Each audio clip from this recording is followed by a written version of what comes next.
हर युग में एक ऐसा व्यक्तित्व होता है जो सिर्फ कहानियों का हिस्सा नहीं होता, वो समय से परे होता है, तीनों लोकों का यात्री और तीनों कालों का ज्ञाता। नारायण नारायण की ध्वनि जब हवा में गूंजती है तो ऐसा लगता है जैसे ज्ञान स्वयं चला आ रहा हो। नारद मुनि एक ऐसा नाम जिसे शायद आपने मजाकिया कथा कहानियों में सुना होगा, लेकिन सच्चाई इससे कहीं ज्यादा रहस्यमयी और गहरी है। जन्म और प्रारंभिक जीवन। नारद मुनि का जन्म किसी साधारण आत्मा का नहीं था। वो स्वयं ब्रह्मा जी के मानस पुत्र माने जाते हैं, अर्थात ऐसी चेतना जो किसी शारीरिक प्रक्रिया से नहीं बल्कि ब्रह्मा की मन की शक्ति से उत्पन्न हुई। भागवत पुराण के अनुसार एक पूर्व जन्म में नारद जी एक साधारण बालक थे, जिन्होंने अपनी मां के निधन के बाद एकांत साधना की और उस कठोर तप के बल पर उन्हें ब्रह्मा ज्ञान, अमृतत्व और वेदों का सार प्राप्त हुआ।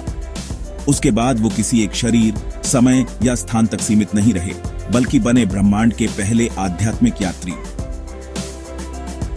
नारद जी का स्वरूप और रहस्य। नारद जी केवल एक साधु नहीं थे, वो त्रिकालदर्शी थे, यानी जो भूत, भविष्य और वर्तमान को एक साथ देख सकते थे।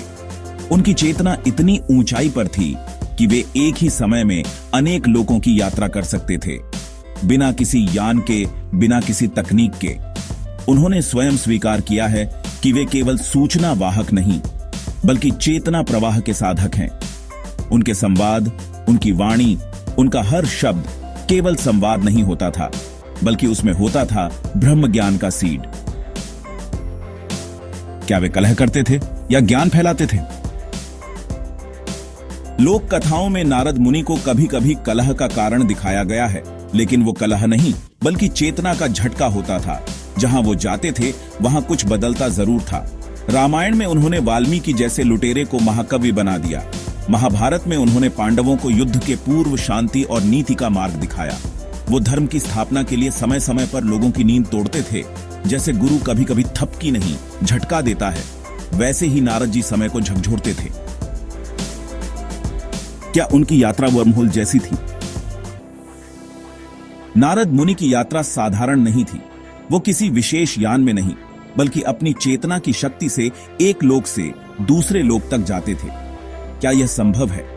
आज का विज्ञान वर्महोल की कल्पना करता है, एक ऐसा गुप्त दरवाजा जो ब्रह्मांड के दो कोनों को जोड़ता है।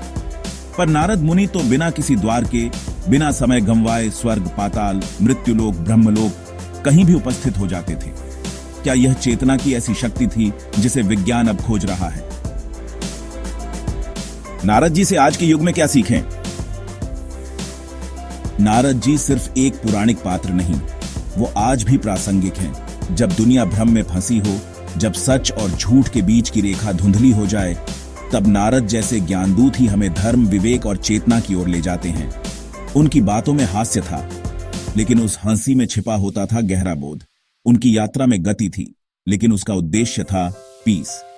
नारद मुनि केवल सूचना देने वाले नहीं, बल्कि पहले ब्रह्मांडीय संचारक, spiritual communicator of the universe थे। शांत और प्रेरक। आज भी जब हम नारायण नारायण सुनते हैं तो वो सिर्फ एक मंत्र नहीं, वो हमें याद दिलाता है कि ज्ञान, चेतना और साहस आज भी संभव है, अगर हम भीतर से जागें।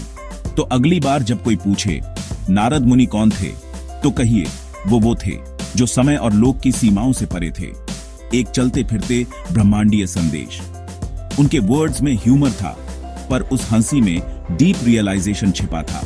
अगर आपको नारद मुनि की यह अनसुनी और रहस्यमयी यात्रा पसंद आई हो, तो इस ज्ञान को औरों तक पहुंचाने के लिए वीडियो को जरूर शेयर करें, और ऐसे ही आध्यात्मिक और वैज्ञानिक रहस्यों की खोज के लिए चैनल को सब्सक्राइब करना ना भूलें।